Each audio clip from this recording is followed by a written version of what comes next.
Hi guys, welcome to Nayna's Prepping Kitchen.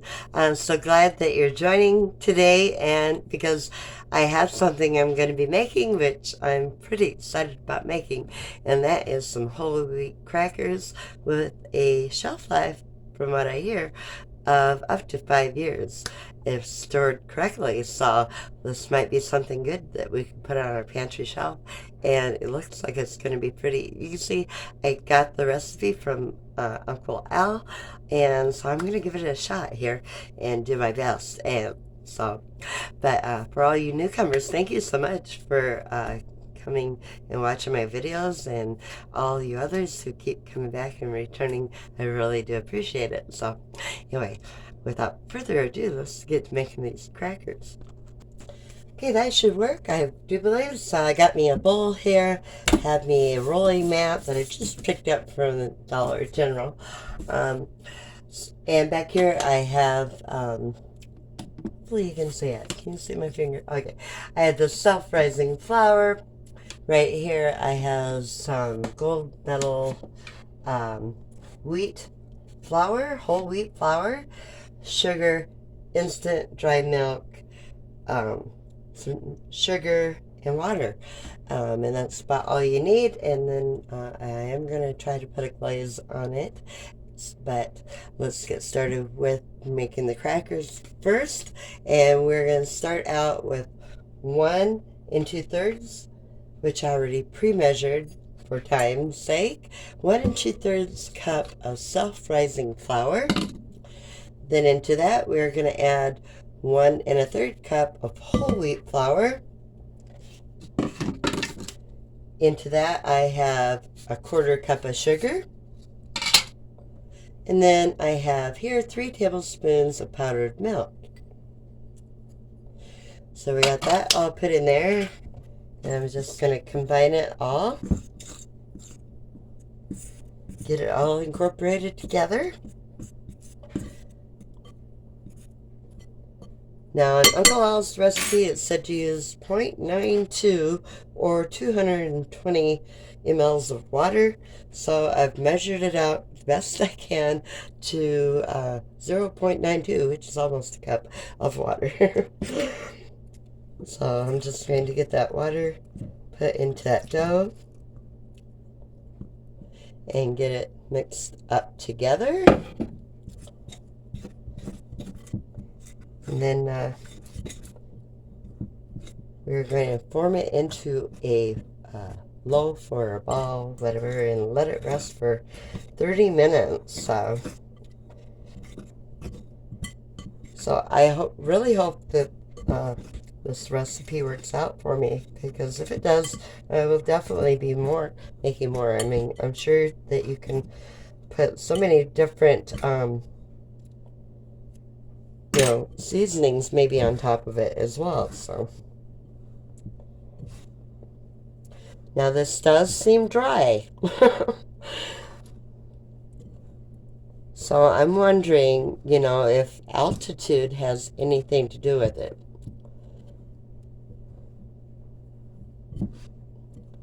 I guess we shall see. I do think I am going to add a little bit more water, because that is not forming very well. That seems to be really dry. I'm going to grab me some more water and then try to work it into a ball. Okay, I just added like 1/3 of a cup more here, and I'm just going to kind of gradually add a little bit more water to it,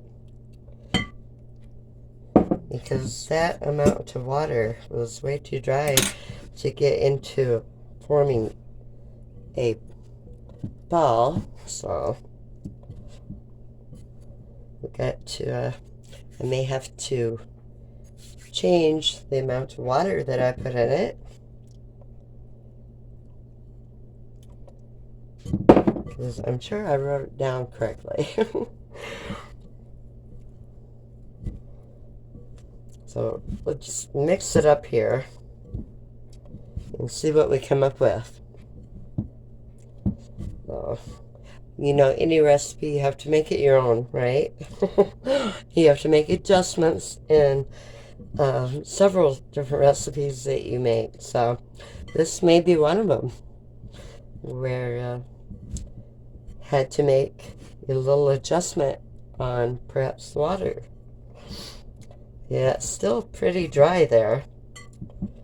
I don't want to get it too wet either, but it is still dry, so I'm going to grab me maybe a little bit more water. We'll see how this works out. Okay, back with a little bit more water. I'm just adding a little bit at a time here. And I think that might be, it's getting a little bit better. So just keep adding as I go, I guess, here. Because there's still some more dry on the bottom here.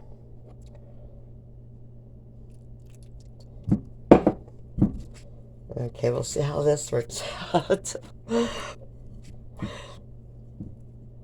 I've already added probably at least a half a cup or quarter cup more of water, I'm thinking.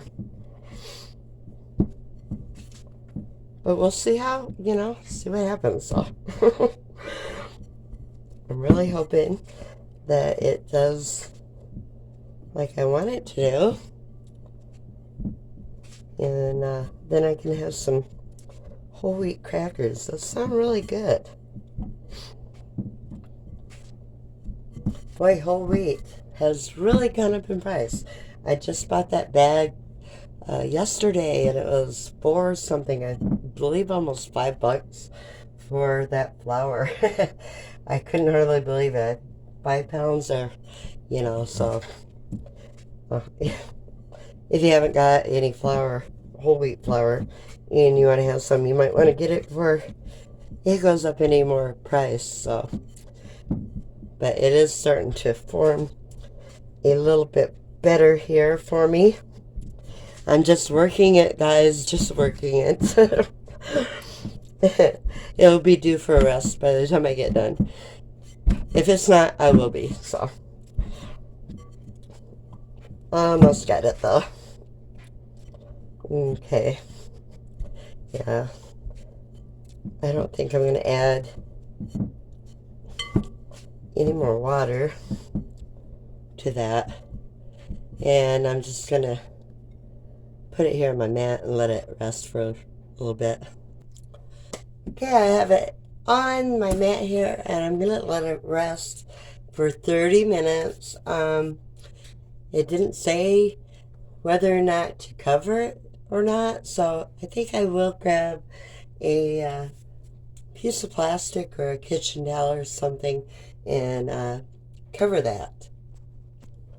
I'll just grab my little tea towel here and we'll let it rest for 30 minutes. I shall return and we'll finish up on making these crackers. Make sure to give me a like and subscribe if you haven't already.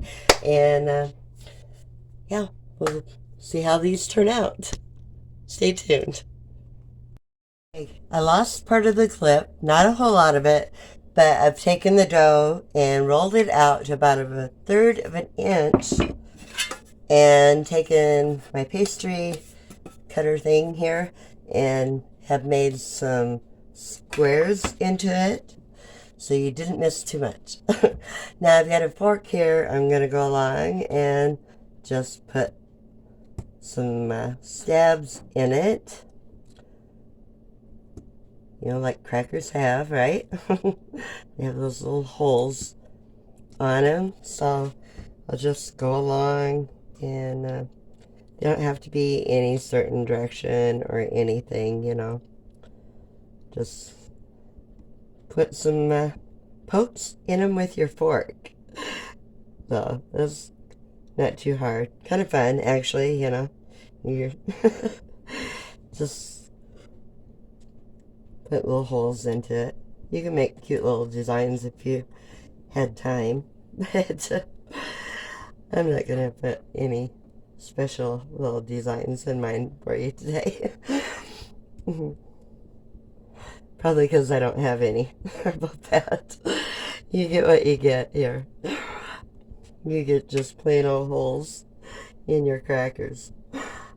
But hey, you know, all I care about is they're good. And I have my oven at 350 degrees. I think I told you that before in the part that I lost. So, but I just want to get these poked. Get my crackers poked. We ain't got all day here, right? Okay. I got all those poked. Now the next step that I'm going to do, okay, is I'm going to take, I'm going to call it 3 tablespoons of honey. I'm not going to measure it. I'm just going to kind of guesstimate here, eyeball it, till I get about 3 tablespoons of honey. This is a little honey that I bought at Walgreens for $1. Oh, okay.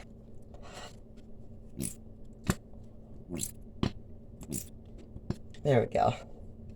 We'll finish that up. Okay, and then some soy sauce. I'm going to take, let's call it a tablespoon. Yeah, I'm going to eyeball it. Okay, I think that's about a tablespoon.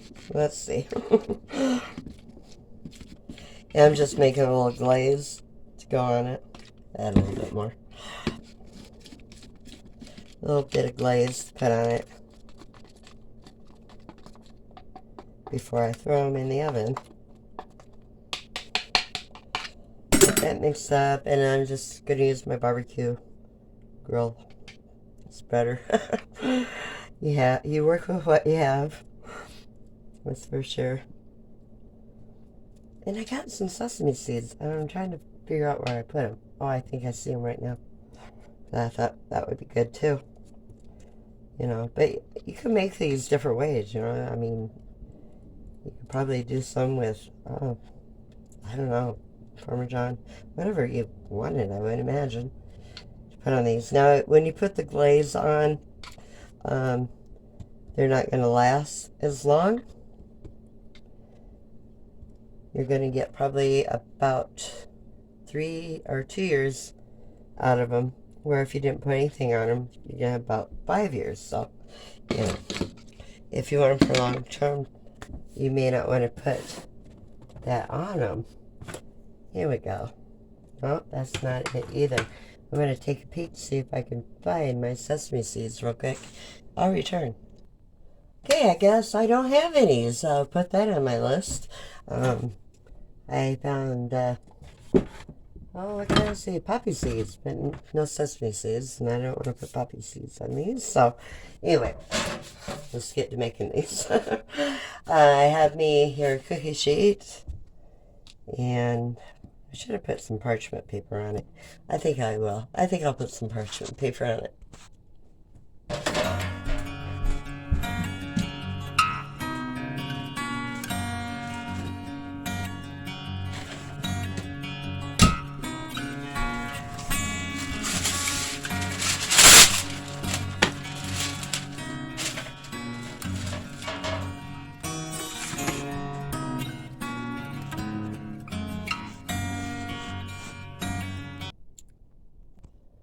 Okay, I got me another cookie tray here. I think I'm going to take my rolling pin, maybe thin these out a little bit. Because they look awfully thin. Or awfully thick. Oh. Probably took off most of my glaze here.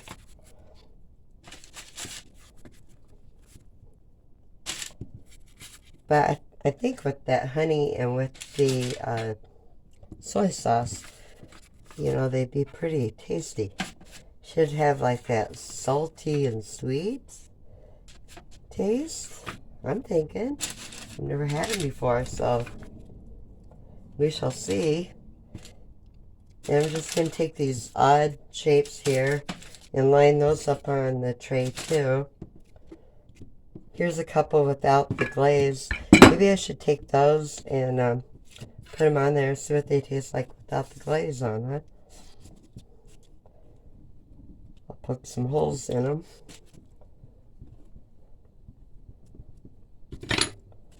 Yeah, it looks really thick too. I think it's rising maybe on me a little bit.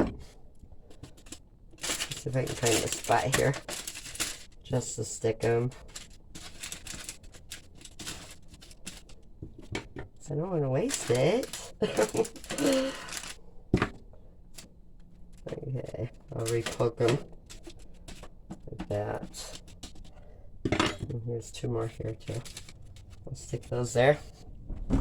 Now I got sticky hands because I touched the honey that was on there. So these are going in the oven, and I'll be back when they're done in like 40 minutes. Stay tuned.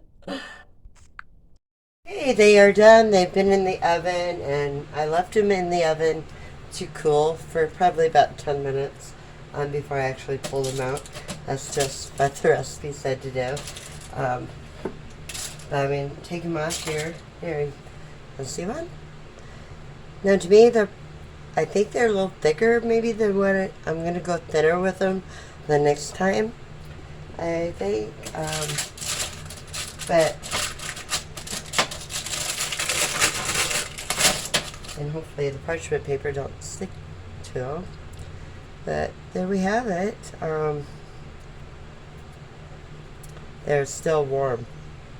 Still warm. I want to try to break one in half. I may have to wait for it to cool a little bit more. I'm going to finish getting the rest of them off and put them on this towel here. Let them finish cooling. So make sure you stay tuned.